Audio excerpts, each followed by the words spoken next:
Welcome back, listeners, to ND 5.18. And as always, I'm your host, Ender. I would like to give a special greeting to all the returning listeners here for our third rendition of Delusions of Commander. As is tradition with this series, I prefer a more free-flowing take on it with minimal editing. So please bear with me if this is your first time listening to it.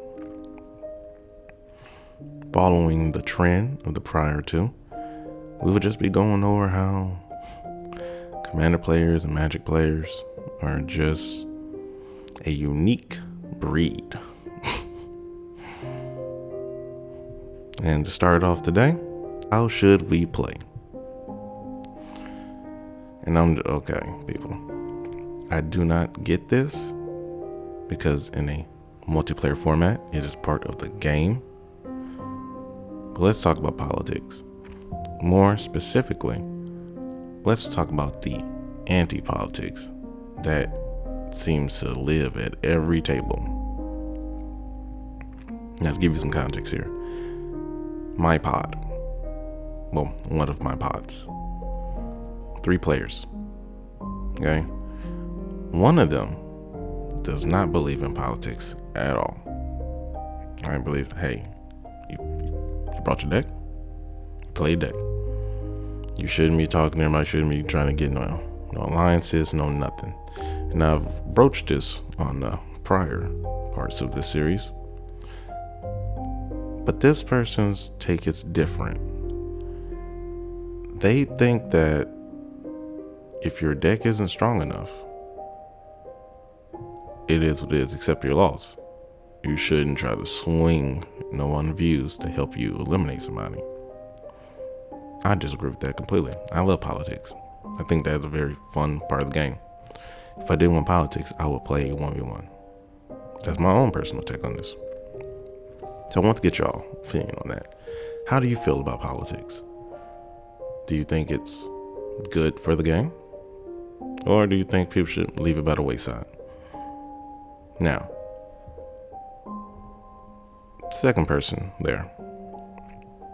It's kind of, how to word this. They don't like being controlled or dictated to, right? Different things, but some people get them confused. Okay, and that they don't want someone to point them towards something, right? And I understand that because they could be trying to misdirect you.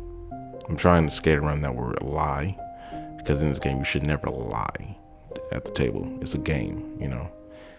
Now I'm saying you can kind of blur the lines there, but that's part of the game in my view. Small little thing, but I think it's big in this example. Now, what does a game with no politics look like?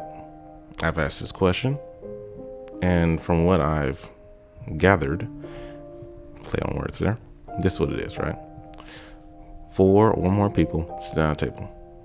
You look at everybody's commander, the big commander reveal, see the varying power levels, right? If you realize that your deck is outclassed, you have accepted that you're going to lose this game already, okay? Your goal is you kill the people that you can kill. And then, hopefully, one of them is strong enough to kill the person that can kill you. There is no banter. There is no small talk. It is people reading their cards, that thing that people fail to do. It is them playing out their turns to the best way possible. And then the game ends in an inevitable winner. Because it's very hard to, sneak a win when no one else is doing any talking. Now, if I'm wrong, if you all have played a game where there are no politics at all and it worked out swimmingly, please comment that. I would love to know how it went. Because if so, I would like to play a game like that myself. Maybe I am wrong. That's why I am saying. Now, I do believe that anti-politics is drastically different than being, I don't do politics. You can abstain without being against something. I wish politics knew that. Okay. I think anti-politics is toxic. It is a very volatile way of forcing people to play the game a certain way. Counterpoint, maybe some people think politics are like that. Like, oh, no, I don't want to negotiate about attacking. I don't want you to, say, hey, hold up on that spell. I.e., all these things that can dictate how you play the game. Okay. What I am saying, though, is that you're basing your game on people doing the optimal play, which just isn't possible or realistic in a regular pod or in just a random pickup game. Now, this anti-politics is eliminating the player who tries to add the politics. Because as a player who does use them, I have been hated out of a game. I have been targeted because I said, hey, you should look at that card. You should reread that card. Have you seen that commander before? True, I am playing the game of politics, but I am also making sure the information of the game is being accurately given out to the table. I'll admit, sometimes I point people at something that only hurts me, right? And I may, hype it up, embellish it, say, oh man, that does this, and man, that's really strong. But I have been right. Like, I would give myself, some leeway here. I'll say 90% of the time, the thing I pointed out can affect the person I'm trying to do politics with. Now, let's be fair. Anyone that does play this has had situations where they got killed, and the piece that they had on the board that was stopping a player, once it was removed, that player won the game. And everybody at that table said, well, man, you shouldn't have played that card though, man. I could have popped off. Like they actually had a chance of beating whatever nonsense was being stopped, right? And who am I to say that maybe they couldn't have beat it? But based on the information that was available, that, hey, it was a very minimal choice.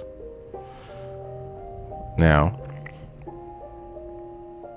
next point. Taking too long. Another person in my pod, right? They have a very interesting style play. They could play super aggressive. They don't. Instead, they just do very short turns, and then they look at everybody else and like, why are you taking so long? Like, meanwhile, they aren't factoring in their plan multiple turns ahead. They're just playing quick, snappy decisions. Now, for some style of decks, that works. For others, it's a detriment. Now, that's in direct correlation to another person in the pod, the third person, who does not pay attention to anything in their hand or anything on their board until it's their turn. Personally, I don't even understand how that works. Like, you had 3 other turns, 3 other people who were doing multiple things, and instead of planning out your plan, you just focused completely on them. And then when it got to your turn took like 5 to 10 minutes and you didn't even do anything that kind of added to the board state.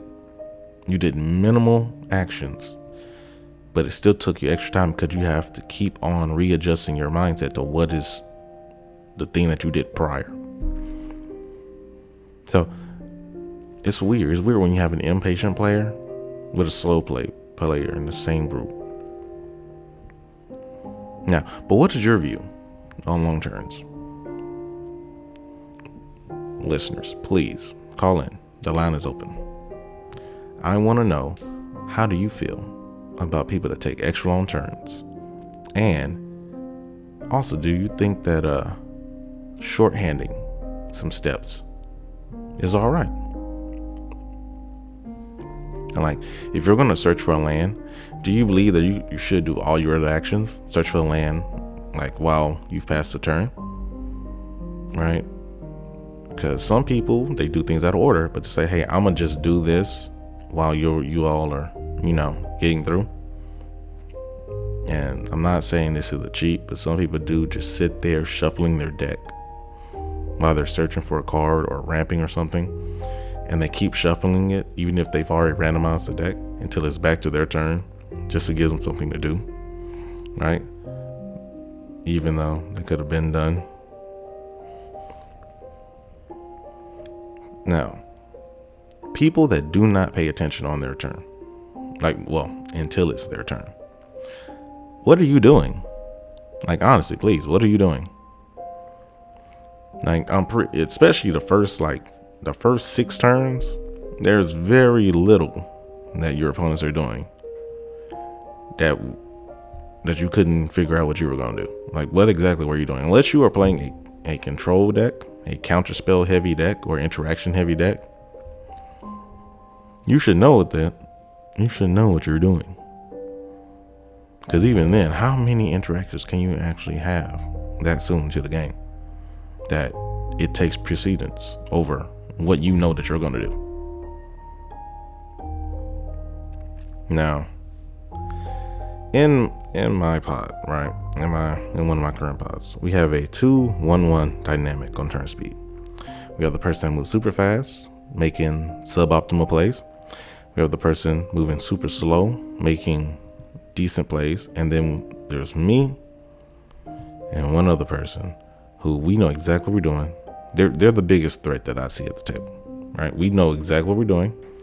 We plan out our turns ahead of time. We know our decks because we work on them and fine tune them, right? That is our turn speed. Like, our average is, we're pretty fast. We have the one outlier to the right, one outlier to the left. So when the fast player complains like, man, what is taking so long here? Me and them, we're looking at each other. We're like, we're looking at the fast player, we're looking at the slow player, like, we already know who they talking about, but no one wants to say a name here. You know what I'm saying? Can any of you all relate to that? Like, and is there a way that you all know of to kind of help the slow play person, get faster, or help slow down the fast player that doesn't sound like you're critiquing what they're doing in the game, period? I would really appreciate that help. Next point. Not liking a particular card. We're going to call that the don't like. So I have a pet card that I love. It's called Telepathy. It's a 1-mana blue enchantment that says players play with, your opponents play with their hands revealed. I love that card. Yes, I'm an Azorius player, if you haven't figured that out by now in my other videos. I love that card. That's my pet card. I put that in decks that I have no need for it. I'm like, put all the information out on the table and deal with it. I've had games where people just say, you know what? I respect what you're doing. I'm not going to look at your hands. I'm like, what in the world? What in the world is this? It's just free. I'm like, cool. I'll say, hey, well, I'm going to look, man. I see your hand. Because technically you're supposed to you put your hand on the table. Everybody at the table see it. I don't know if it's some type of more high ground people be trying to have or nothing, but I'm like, yeah, I like the card. I'm going to play the card. It's my deck, And I know how it works, and it doesn't actually prolong anything or make anything negative. Some people just find it as an inconvenience.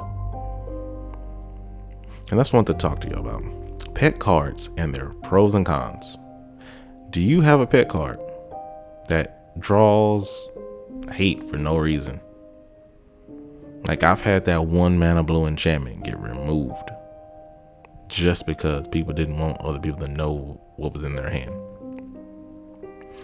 Not because we're gonna improve their chances of winning, just because they didn't want people to see the cards. So do any of you have a pet card that just draws hate? And if so, what is it? Maybe I should add it to one of my decks. Please, if you got one, put it down in the comments below. Let me know, listeners.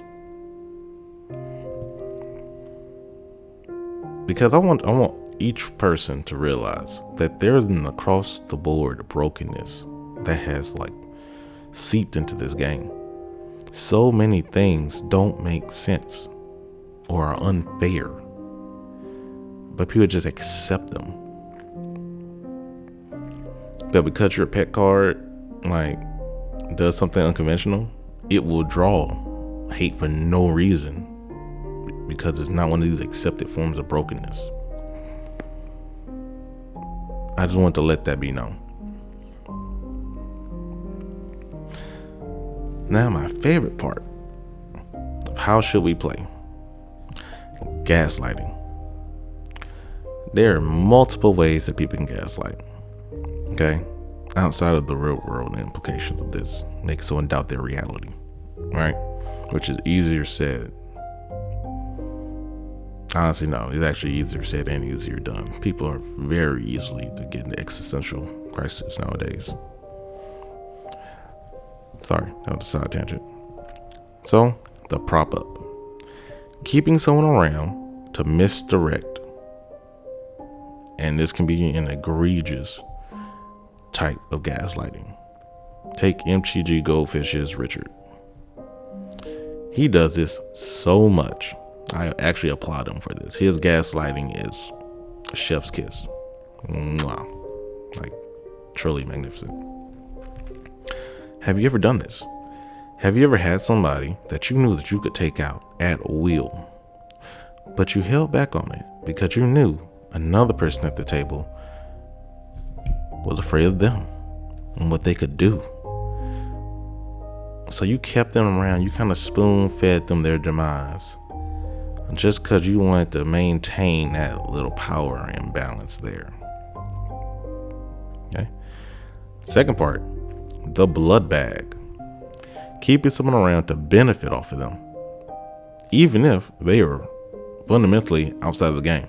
That's like removing everything someone has, taking away their hand, but not killing them. Simply because you're like, hey, I'm keeping this game just on the off chance, you know, like, hey, you might come back, you know, you might sneak a victory in, because you know, as long as you control the situation, they won't. But if another opponent is trying to eliminate you, they still have that other outside threat. Or let's say you have an ability that triggers because you hit somebody and they can't stop it, period. It's always good to have a blood bag around, you know, free benefit. So my question to you all is this. Is it all right to have the blood bag or the prop up? And at that point, does that even matter?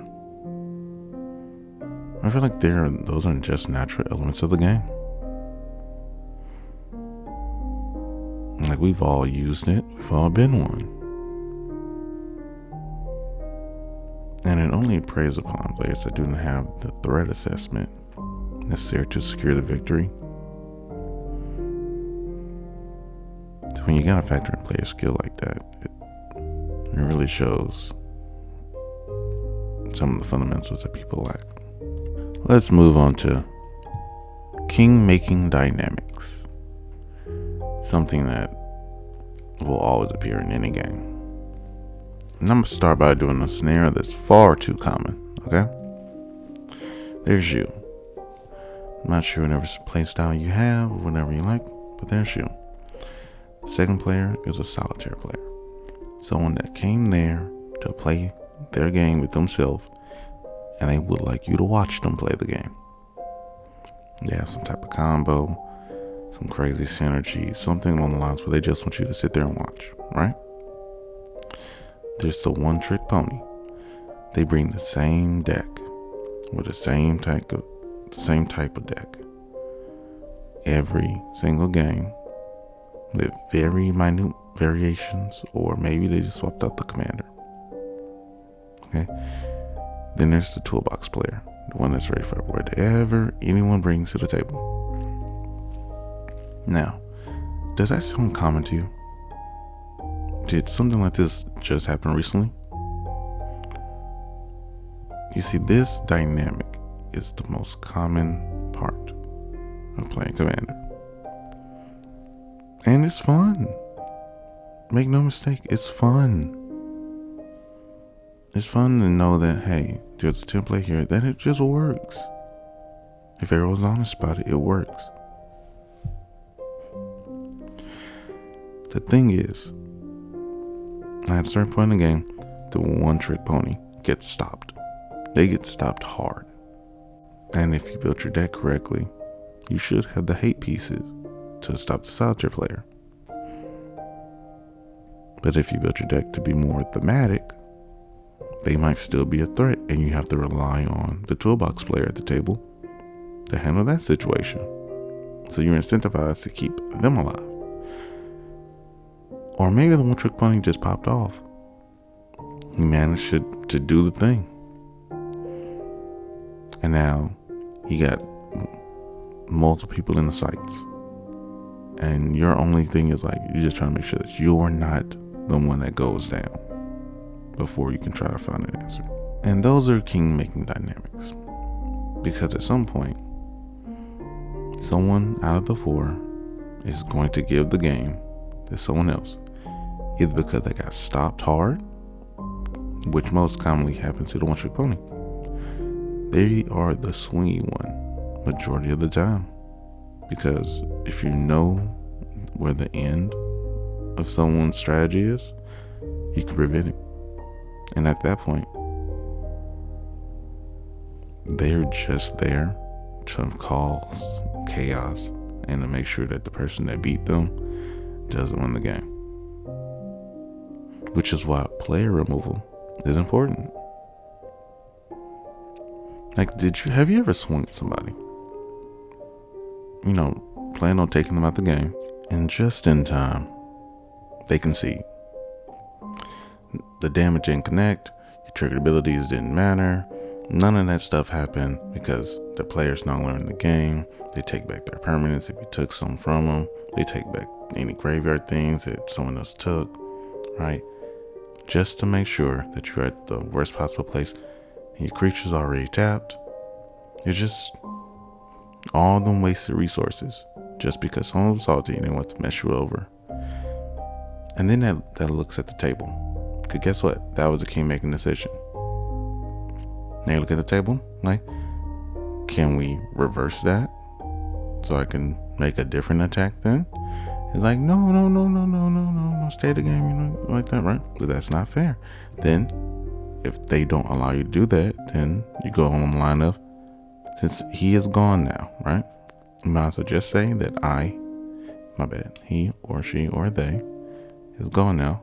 We can just act like I was the one that eliminated them then. And if they give you flack on that, then I'm sorry, listener. You have just been had by a king-making decision, and you should no longer associate with those individuals.